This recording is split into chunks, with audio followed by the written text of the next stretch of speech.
우리 옆 사람 인사합시다. 하나님의 평가만 기대합시다. 예수님은 나를 어떻게 생각하실까라는 제목으로 말씀 증거하겠습니다. 우리는 세상을 살아가면서 사람들이 나를 어떻게 생각할까 이렇게 가끔 생각하지 않습니까? 여러분, 사람들이요, 여러분 없을 때 여러분 얘기 엄청 합니다. 진짜 많이 해요. 근데 여러분, 그것도 남 얘기할 여유가 있는 사람이나 하지 사실 자기 인생 살기도 바빠요. 그래서 남의 평판이나 남의 인생 누가 뭐라고 하든지 그거 신경 쓸 필요도 없고 가치도 없습니다. 그래도 이제 한평생 사는 건데 이왕 사는 거 욕 먹으면서 왜 이렇게 귀가 가려워? 이렇게 사는 것보다는 그래도 가는 곳마다 좋은 사람이다. 외식하는 게 아니라 진짜 좋은 평가를 받으면은 좋지 않겠습니까? 근데 이 노력으로 이거 받는 것 같진 않아요. 여러분, 아무리 다른 사람한테 착한 척하고 숨기려고 해도 대화 몇 번 하고 삶을 살아가는 태도 보면은 그냥 그 사람의 인격과 모든 게 드러나기 때문에 이 세상에는 감출 수 있는 게 없어요. 속일 수 있는 게 없어요. 그냥 그대로 얘기하는 거. 저는 웬만하면 거짓말 안 하거든요. 이게 거짓말일 줄 모르는데 웬만하면 진짜 안 해요. 왜냐면은 거짓말을 하면은 그걸 생각을 해야 되잖아요. 그래서 그런 게 귀찮은 거예요. 그래서 웬만하면은 야, 너 못났다 그러면 얘기를 안 하고 그냥 꾹 참고 있는 거죠. 그냥 굳이 너 못났는데 너 잘났다 이럴 수는 없잖아요. 어쨌든 그냥 있는 그대로 살아가는 게 속이 편합니다. 우리 예수님은요, 여러분이 돌아가실 때 또 당신이 재림할 때 각 사람을 다 평가할 거예요. 근데 제가 매주 전도서 읽는다고 그랬잖아요. 전도서 맨 끝장 끝절이 뭔지 아세요? 전도서 12장 14절. 하나님은 모든 행위와 모든 은밀한 일을 선악간에 심판하시리라. 우리의 말과 생각 다 평가한대요. 그러니까 여러분이 진짜 어려웠을 때 한두 푼 헌금한 거 하나님이 다 기억하고 계세요. 어떤 형제는 사업을 해가지고 어마어마하게 그냥 사업이 대박이 나버렸어요. 11조를 막 몇백 몇천씩 하는 거예요. 근데 저한테 고백을 해요. 목사님, 옛날에 돈 진짜 없었을 때 한 달에 100만 원도 못 벌 때 몇십만 원 했어요. 그때가 하나님이 나를 정말 기뻐하셨을 때 같아요. 하나님 그거 다 기억하시는 거예요. 그러니까 하나님의 평가는요, 너무 절대적이고 너무 완벽하신 평가예요. 오늘 예수님이 가족의 범위에 대해서 얘기하는데 제가 이런 생각했어요. 그럼 예수님 가족들한테 예수님은 어떤 사람이었을까? 예수님 12살 때부터 범상치 않았잖아요. 성전에 올라가다가 갑자기 사라지셨는데 장차 이 아이가 어찌 될꼬 부모들이 막 놀라했잖아요. 그리고 형제 5명은 뭐 자매들까지 치면 더 이상이겠죠. 보통 사람이 아니고, 우리 형이 보통 사람이 아니야. 근데 이제 형이 보통 사람은 아닌데 또 이게 골칫거리 같은 것도 있어요. 당시 제일 셌던 애들이 바리새인인데 이 바리새인하고 막 부딪히는 거예요. 그러니까 예수님 가족들이 예수님을 지금 찾아온 거예요. 첫째, 가버나움이란 곳으로 이사를 갔잖아요. 나사렛에서. 우리 형님이 잘 사는지, 우리 아들이 잘 사는지, 이제 부모가 워낙 바빠요. 우리 예수님은 12살 때부터 바빴으니까. 그래서 가버나움으로 왔는데 밥은 잘 먹는지 찾아온 거예요. 또 하나, 형님 제발 바리새인들하고는 부딪히지 마세요. 그 사람들은 지금 세상에 권세 잡은 자들이고 생사의 여탈권을 잡고 있는 자들 아니에요. 그들과는 부딪히지 마세요 하고 권유를 하려고 그러지 않았겠어요? 그래서 오늘 본문에 예수님 부모와 예수님 동생들이 예수님을 찾아온 건 여러 가지 뜻이 있다는 거예요. 근데 예수님은 여기에 대해서 딱 얘기를 하죠. 가족? 다른 사람들은 예수님 딱 부르면 가족하니까 특별 대우하고 예수님이 갑자기 쫑긋하고 귀를 세울 줄 알았어요. 여러분, 피는 물보다 진한 거 아시죠? 여러분, 웬만한 인간관계는 가족을 넘을 수 없습니다. 어떤 타일 전문가가 웬만하면 수아의 제자를 안 받아. 그런데 어떤 젊은이가 열심히 자기를 따라서 까대기라고 하죠. 막 등에다 메고 허리 다 나가가면서 짐 옮기고 1년 넘게 그냥 허리 다 나가고 그때 조금씩 가르쳐 주더래요. 근데 그 전문가가 아들이 나왔어. 첫날부터 고난도의 고기술을 가르쳐 주는 거야 이거. 그 전문가의 머리가 썩은 겁니까? 아니에요. 정상인이에요. 피는 물보다 진하다. 어쩔 수 없어요. 이거 특별한 관계예요. 그런데 우리 하나님은요, 뭐 마리아나 요셉 이런 인간 가족보다 50절에 하나님의 뜻대로 행하는 자를 가족이라고 생각한대요. 그러니까 여러분도 순종하면은요, 이스라엘 사람은 아니지만 이스라엘 사람보다 하나님이 여러분 더 사랑해요. 이스라엘에 여러분 기독교가 4%밖에 안 되는 거 아십니까? 이거 역사적인 아이러니 아니에요? 어떻게 보면 예수님이 나신 동네인데 기독교가 나온 국가인데 예수 믿는 사람이 4%, 뭐 나머지는 다 뭐예요? 유대교래, 유대교. 여러분 유대교에 무슨 구원이 있어요? 참 이거 역사적인 아이러니예요. 그래서 로마서에 우리가 믿음으로 접붙임 당했다잖아요. 우리는요, 진짜 동방의 예루살렘이 된 거예요. 하나님이 특별한 이 마지막 시대의 가족으로 삼아준 거라고요. 그러니까 얼마나 감사해요. 예? 근데 하나님 뜻은 뭐예요? 가족처럼 대한다. 근데 뭐가 필요해요? 순종이 필요하죠. 믿음이 필요하죠. 예수님이 우리 천지의 신이시고 우리의 구원자시고 누구든지 예수님만 믿으면 구원받고 쓰임받는 거 믿잖아요. 예수님께서 우리 인생을 멋지게 해줄 수 있는 건 기관차 팩트예요. 근데 믿음의 연료차가 딱 달아붙으면 우리는 믿음의 가족이 되는 거예요. 이거 참 대단한 거 아닙니까? 그러니까 여러분, 예수님 가족들이 아이고 이 가버나움으로 이사한데 잘 먹고 지내시는지 또 너무 오래 안 봤으니까 보고 싶잖아요. 저도 군대에서 이제 면회 훈련소가 끝나면 면회를 해요. 저는 형제가 없잖아요. 그러니까 부모님이 다른 집은 애들이 바글바글 가는데 우리는 부모님밖에 못 오잖아요. 그러니까 좀 또 우리 부모님이 또 외아들이니까 좀 기죽지 말라고 사촌 여자 동생들까지 데려왔어. 네? 그때 대대장님이 저를 딱 부르더니 제가 이제 1호차 운전병이 되거든요.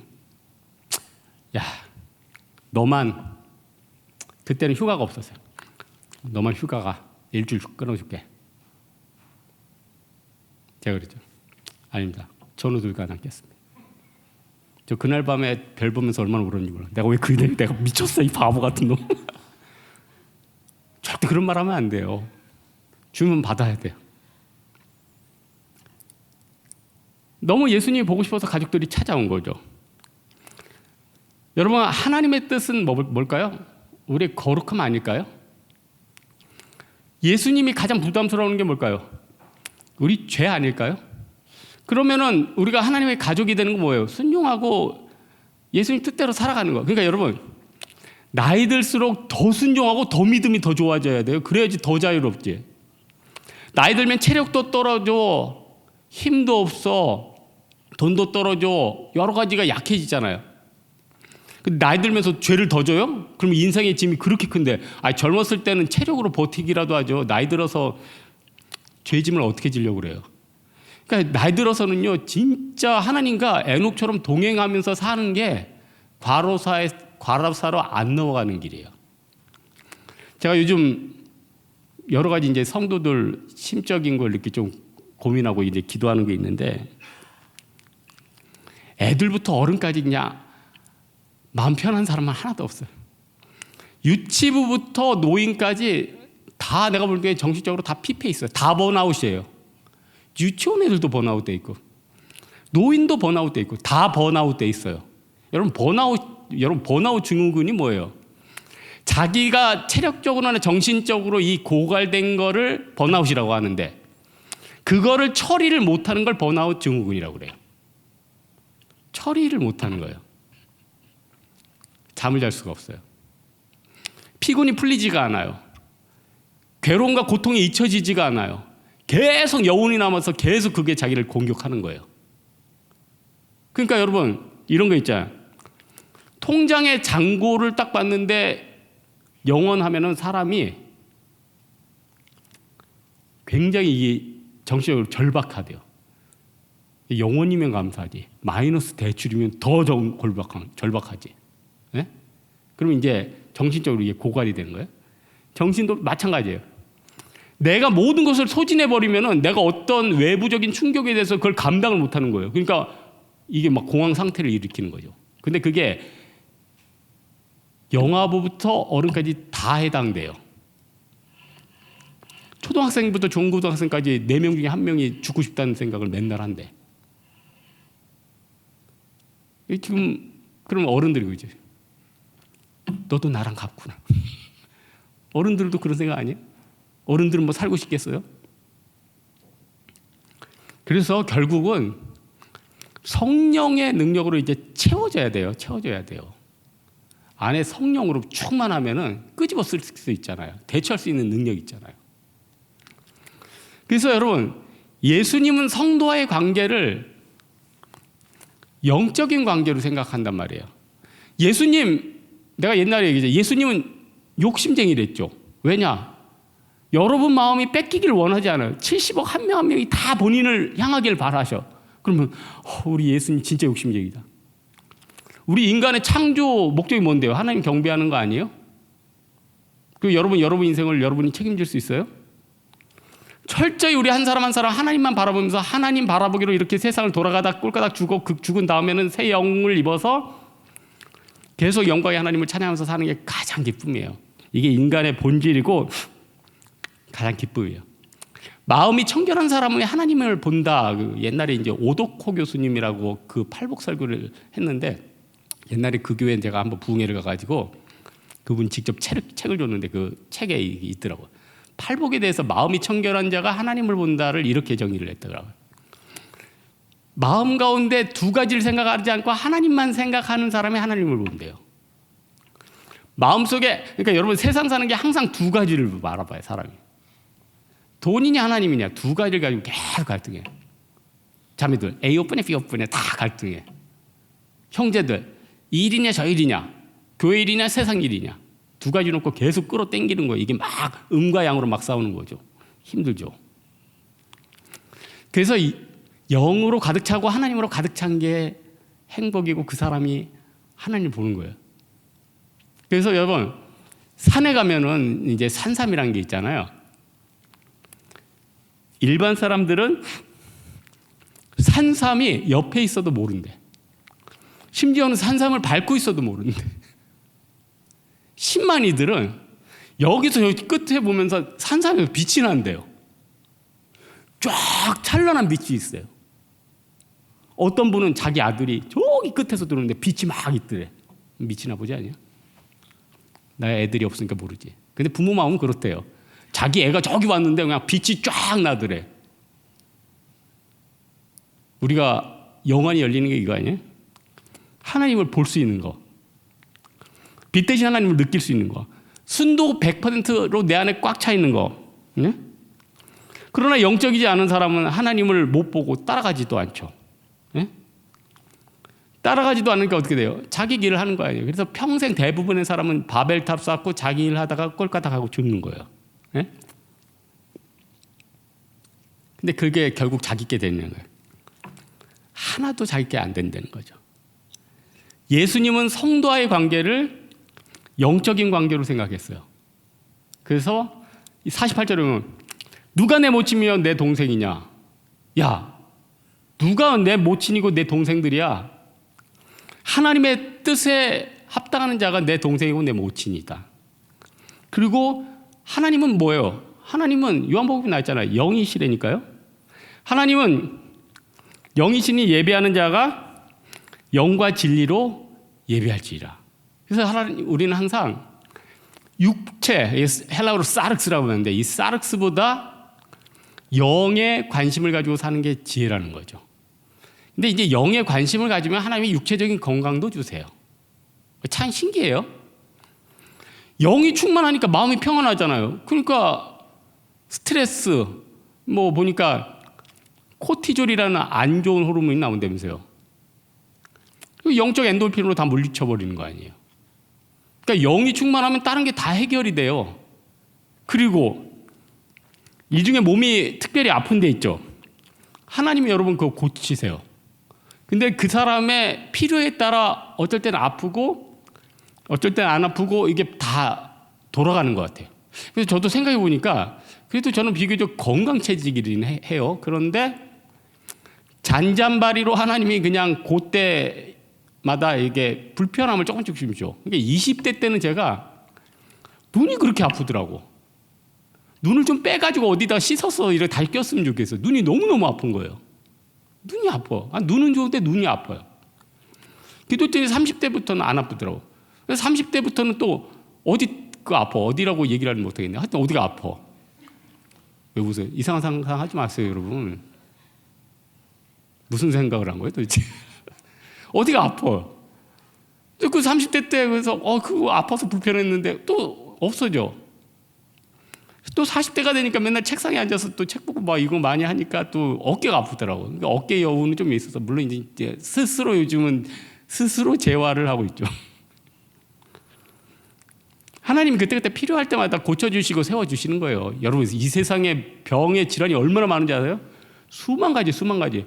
그냥 여러분이 지금 묵사하고 있는 아픔은 그냥 아픔의 범주에 들어가지도 못해요. 아픔에 명함도 못 내민다니까. 지금 여러분 아픈 건 아픈 것도 아니에요. 지금 당장 눈 안 보이면 어떡할래? 지금 당장 말기암이면 어떡할래? 지금 무슨 혈소암이라면 어떡할래? 감당 못할걸요?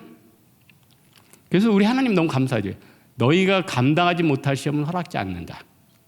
이 중에요. 아무리 잘못해도 어떤 사람은 감옥 안 가. 왜냐면 걔는 감옥 가면 하나님이 걔는 거기서 폐쇄공포증으로 죽을 것 같으니까 걔는 안 보내. 예? 어떤 애는 너는 순교는 100번 하겠다. 넌 순교다. 그래서 여러분 요한복음 21장에 보면 되게 재밌어.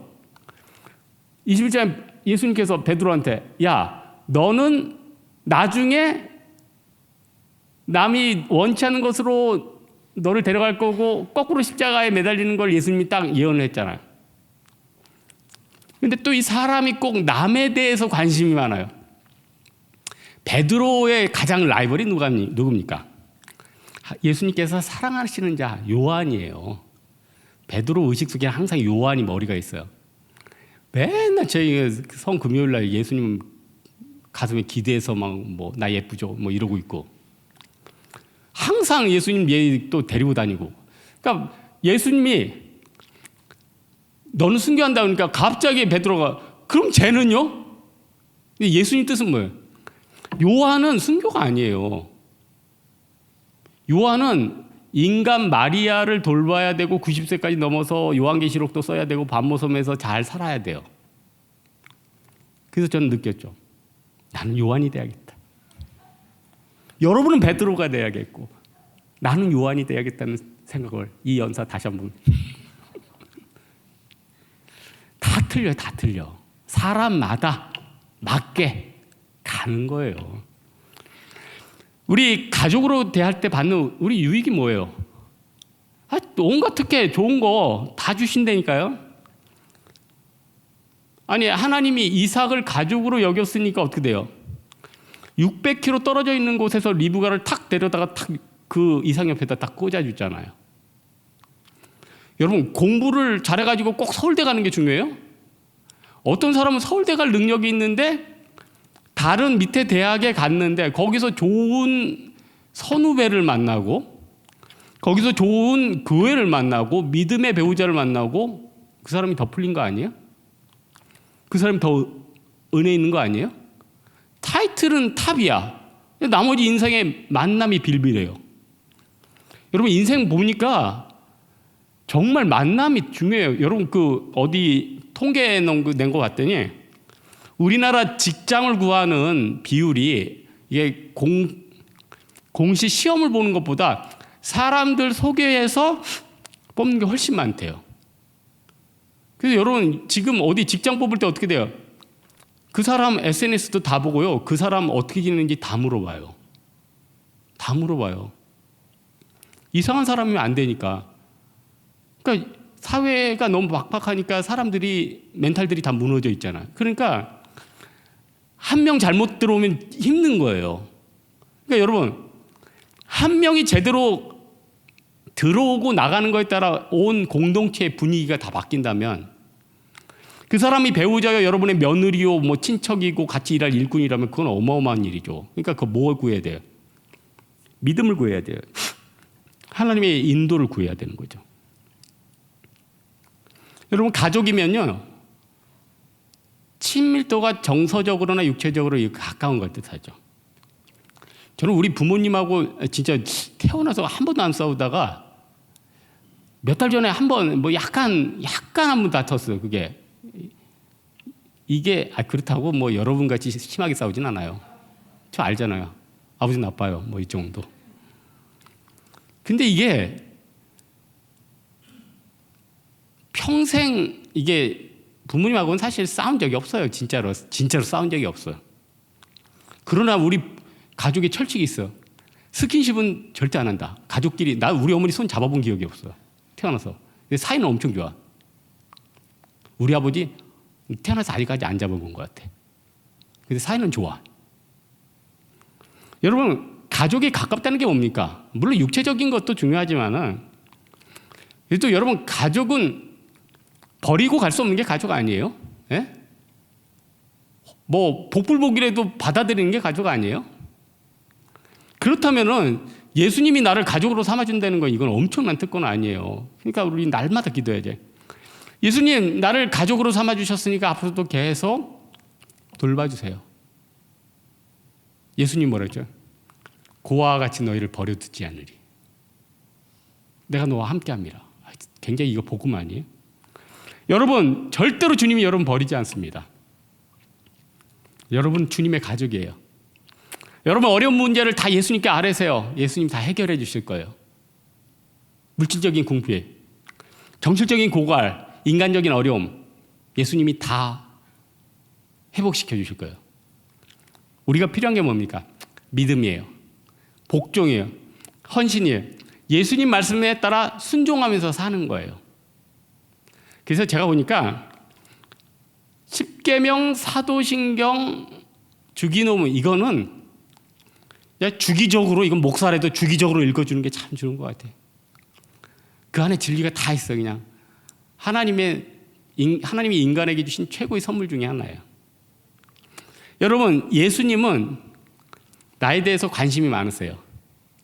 예수님은요, 나를 옛날부터 가족으로 생각했고 가족이었기 때문에 대신 죽으셨고, 또 가족이기 때문에 나를 계속 데리고 가길 원하신다는 거예요.